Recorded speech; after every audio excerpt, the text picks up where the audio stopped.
Ce module portera sur l'animation de petits groupes pour travailler la communication orale. Pour toute intervention, il est important de connaître l'intention pédagogique ou le point d'enseignement. Cette intention devrait être spécifiée par l'enseignante titulaire ou l'enseignante à élèves. Un bon bloc d'intervention devrait inclure un avant, un pendant et un après. Dans le avant, l'intervenant devrait s'assurer de créer un climat de confiance, tel que précisé dans le module 1 de cette auto-formation.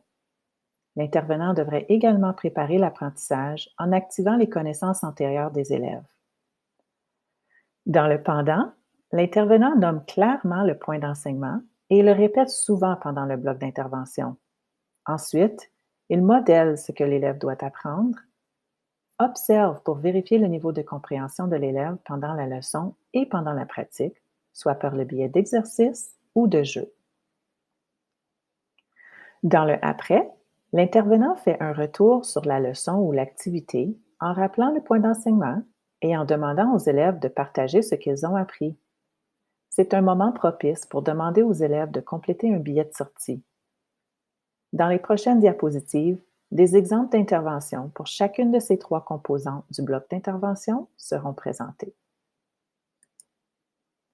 La communication en petits groupes, le avant. Au début du bloc d'intervention en communication orale, l'objectif est de vérifier les connaissances des élèves en mettant en pratique la stratégie Activer les connaissances antérieures. En posant des questions comme Que connais-tu au sujet de Qu'as-tu appris la dernière fois au sujet de As-tu déjà lu, vu ou entendu à propos de Il est possible de comprendre le degré de préparation de l'élève à la tâche. En activant les connaissances antérieures, il sera plus facile pour l'élève de créer des liens avec ce qu'il apprendra au cours de l'activité. Le début du bloc d'intervention peut également être un moment privilégié pour présenter du vocabulaire lié à l'activité. Une démarche simple mais efficace pour présenter le vocabulaire sera proposée dans les prochaines diapositives. Dans la section Banque de ressources, il est possible de télécharger ou imprimer une feuille de route intitulée Questions pour activer les connaissances antérieures. Cette feuille de route pourrait servir de guide pour mettre en pratique cette stratégie lors de vos interventions. Voici quelques exemples de questions à poser pour activer les connaissances antérieures.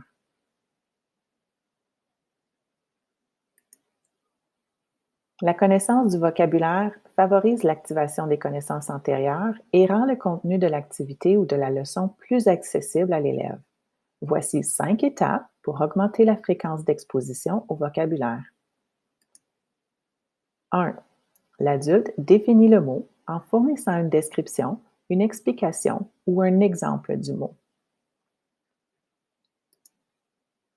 2. L'élève reformule dans ses propres mots ou dans sa langue maternelle la définition fournie par l'adulte. 3. L'élève construit une représentation visuelle, un collage, un dessin ou un symbole, afin de l'associer au mot. 4. L'adulte offre de multiples occasions à l'élève d'utiliser le mot comme dans le cadre d'une discussion. Et 5. L'élève fait des jeux autour du vocabulaire étudié pour s'amuser avec les nouveaux mots. Les prochaines diapositives présenteront quelques stratégies de stimulation langagière pour soutenir les besoins langagiers des élèves et pour favoriser l'apprentissage de la langue dans un contexte riche et sécurisant. Se placer à la hauteur de l'enfant et établir le contact visuel pour lui parler, afin de capter l'attention avant de lui adresser la parole. Cette stratégie est importante pour s'assurer d'établir un contact avec l'élève et de maintenir son attention en appuyant le message par des expressions faciales et corporelles. Renforcer les réussites langagières en valorisant l'effort et en félicitant chaque tentative, si minime soit-elle, afin d'encourager la prise de risque. Éviter de bombarder l'enfant de questions et commenter plus souvent. Ceci est une bonne façon de faire des comparaisons d'utiliser des similarités et des différences pour permettre aux élèves de rattacher les nouvelles connaissances à leurs connaissances antérieures, dans un but de créer des liens et des pensées plus complexes. C'est à partir des comparaisons qu'on amène les élèves à faire des analogies. Reprendre les phrases de l'enfant en ajoutant un élément, un mot ou une information. Ainsi, il est possible de développer la complexité des idées de l'élève tout en valorisant ses propos. Il est également possible de fournir une structure de phrase plus claire sans brimer l'élève. Lorsque l'intervenant répète ses propres structures, expressions ou questions, il incite les élèves à réutiliser le plus rapidement possible les nouvelles connaissances de façon naturelle et en contexte. Utilisez des phrases et du vocabulaire variés et précis dans le but de développer le bagage de vocabulaire accessible à l'élève.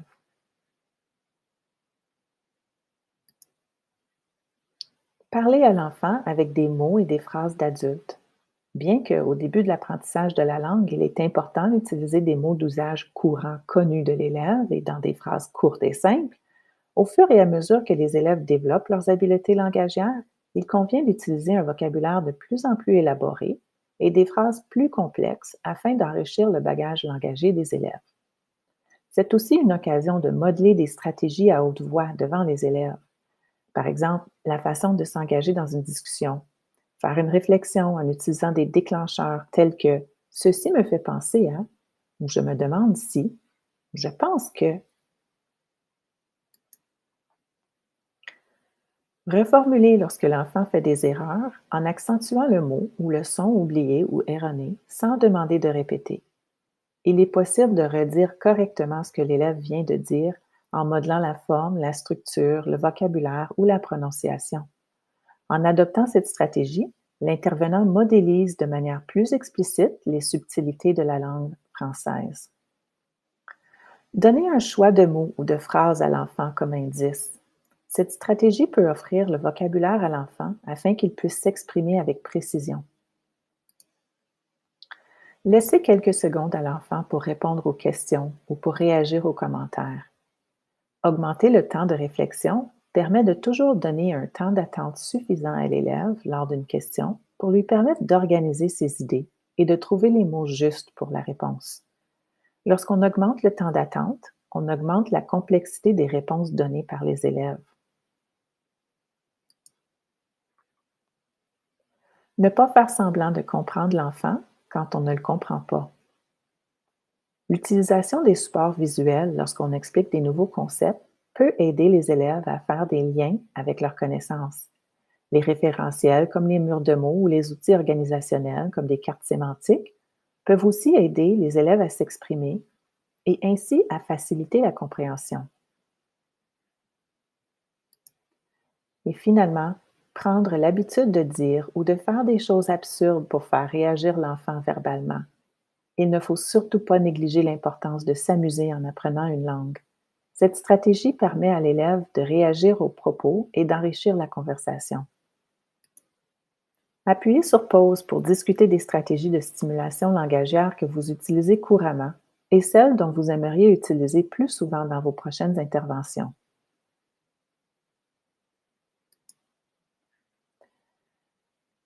Dans la section Communication orale de la banque de ressources, veuillez visionner la vidéo 1, Adapter l'activité Montre et raconte pour les élèves de la maternelle qui suivent le programme ALF.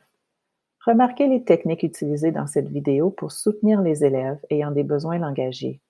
Discutez avec l'enseignante ALF des différentes techniques utilisées. Dans l'approche de la communication orale à la petite enfance, COP, la conversation spontanée est une stratégie qui permet à l'intervenant de donner aux élèves des occasions pour parler et développer leur langage.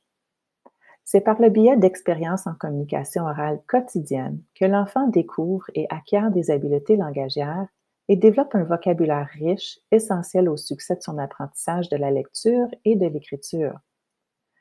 L'enfant a besoin de temps pour mettre en pratique et approfondir ses apprentissages langagiers, de même que pour réfléchir et établir des liens. Le but de la conversation spontanée est d'améliorer la réflexion et la complexité des idées. À partir d'une conversation spontanée, on amène l'élève à réaliser que tout ce que je dis peut être lu et tout ce que je peux lire peut être écrit.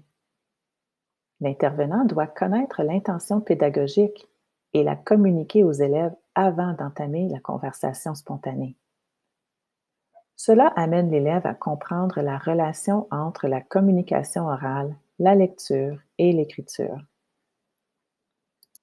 Appuyez sur pause et prenez le temps de visionner la première minute et 20 secondes de la vidéo 2 intitulée Autour du monde que vous retrouverez dans la section Communication orale de la banque de ressources. Quelles questions ou commentaires l'enseignante utilise-t-elle pour stimuler la conversation?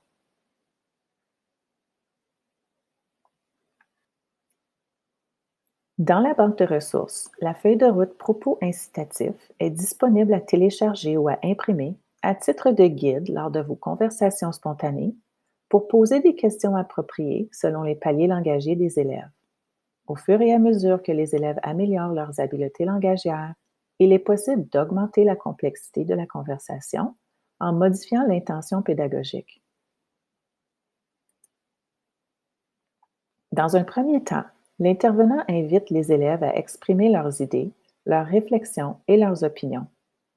L'intervenant peut choisir des questions du niveau correspondant au palier langagier de l'élève.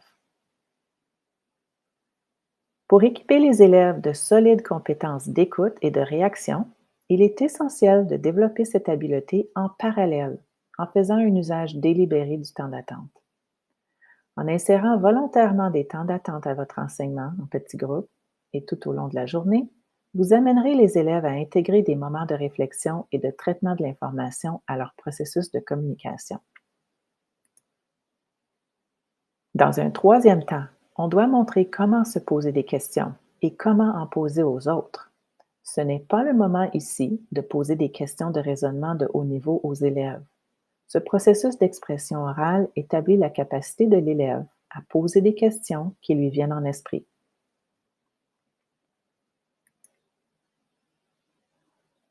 Et finalement, la dernière compétence, justifier, aide les élèves à donner les raisons qui motivent telle prise de position ou telle action, à tirer des conclusions et à faire des déductions, à utiliser un langage précis pour expliquer leurs pensées et à poser un jugement ou à prendre une décision en s'appuyant sur des raisons ou des faits véritables. On a souvent tendance à sauter directement à cette étape après avoir posé une question. Toutefois, il ne faut pas sauter d'étape en prenant pour acquis que tous les élèves sont capables de justifier leur opinion. Oui, demandez pourquoi est un bon suivi lorsque vous vous êtes assuré que l'élève a les habiletés nécessaires pour le faire.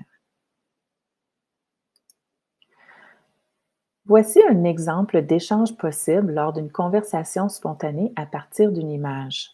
Mon intention pédagogique ici serait de faire ressortir le vocabulaire relatif à l'automne. Parle-moi de ce que tu vois. Je vois des enfants. Oui, que font les enfants? Ils jouent dans les feuilles. Oh, mon ami, as-tu entendu ce qu'il a dit? Répète ce qu'il a dit. Oh oui, ils jouent dans le tas de feuilles mortes. Que fait l'adulte? Et ainsi soit-il. Dans la banque de ressources, vous retrouverez 3 liens vers des albums sans texte contenant des images riches en contenu pour mener une conversation spontanée. Appuyez sur pause pour discuter des divers types de questions à poser lors d'une conversation spontanée. Vous pourriez même vous exercer avec votre partenaire d'écoute à animer une conversation spontanée vous-même.